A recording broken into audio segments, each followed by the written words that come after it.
Hello everyone, তোমরা সবাই তোমরা যারা এইচএসসি 2024 শিক্ষার্থী রয়েছে পরীক্ষার্থী রয়েছে তারা জানোই যে তোমাদের পরীক্ষাটা নতুন রুটিন দিয়েছে। তো নতুন রুটিনে তোমাদের পরীক্ষাটা হবে, তবে এক্ষেত্রে একটা সমস্যা রয়েছে। আমাদের যে কোটা আন্দোলনটা রয়েছে, কোটা আন্দোলনের কারণে অনেক শিক্ষার্থী গ্রেপ্তার করা হচ্ছে, অনেক শিক্ষার্থীদের নিহত করা হচ্ছে। তবে এর ক্ষেত্রে এদের মধ্যে আমাদের এইচএসসি 2024 ব্যাচের পরীক্ষার্থীরাও রয়েছে। তো এক্ষেত্রে শিক্ষা মন্ত্রণালয় থেকে যে 11ই আগস্টের যে পরীক্ষাটা, সেই পরীক্ষাগুলো যে এইচএসসি 2024 শিক্ষার্থীরা অনেকেই বলতেছে যে বয়কট, এগুলো পরীক্ষা দিবে না। এইচএসসি শিক্ষার্থীদেরকে যে গ্রেপ্তার করা হচ্ছে, তো তাদের সেই শিক্ষার্থীগুলোকে মুক্তি না দিলে তারা কিন্তু পরীক্ষা অংশগ্রহণ করবে না বলে দাবি জানাচ্ছে। ঠিক আছে, এক্ষেত্রে অনেকগুলো নিউজ প্রকাশিত হয়েছে।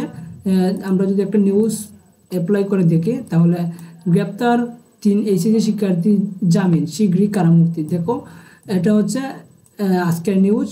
তো অনেক শিক্ষার্থীদের গ্রেপ্তার করা হচ্ছে, এই দাবি কোটা সংস্কার আন্দোলন ঘিরে দেশের চলমান পরিস্থিতি গ্রেপ্তার 3 জন এইচএসসি শিক্ষার্থীর জামিন মঞ্জুর করেছেন আদালত। শীঘ্রই তারা কারামুক্ত হবেন বলে জানিয়ে এইচএসসি শিক্ষার্থীদের মধ্যে যারা গ্রেপ্তার হচ্ছে তাদের অবশ্যই মুক্তি দিতে হবে। মুক্তি না দিলে এইচএসসি পরীক্ষার্থীরা পরীক্ষা অংশগ্রহণ করবে না, এক্ষেত্রে অনেক একটা ঝামেলা হতে পারে। তবে আরেকটা নিউজ গ্রেপ্তার শিক্ষার্থী সবার মুক্তি দিতে 24 ঘন্টা আলটিমেটাম বিক্ষোভ নাগরিক সমাজের। এইচএসসি পরীক্ষার্থীদের বা শিক্ষার্থীদের যদি মুক্তি না দেওয়া হয়, তাহলে আন্দোলনটা কিন্তু আরো বেগবান হবে।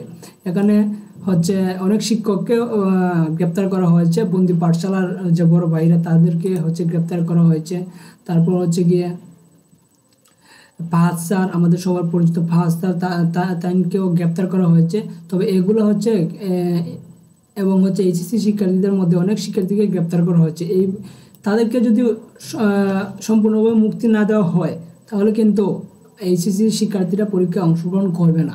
এটা একটা সঠিক সিদ্ধান্ত বলে আমরা মনে করতেছি। ঘন্টার মধ্যে কোটা সংস্কার আন্দোলনের গ্রেপ্তার আটক করা শিক্ষার্থীদের সবার মুক্তি দাবি করছে বিক্ষুব্ধ নাগরিক সমাজের শিক্ষকরা। ঠিক আছে, শিক্ষকরা বা অভিভাবকরা তারা তাদের মুক্তির জন্য আন্দোলন করতেছে।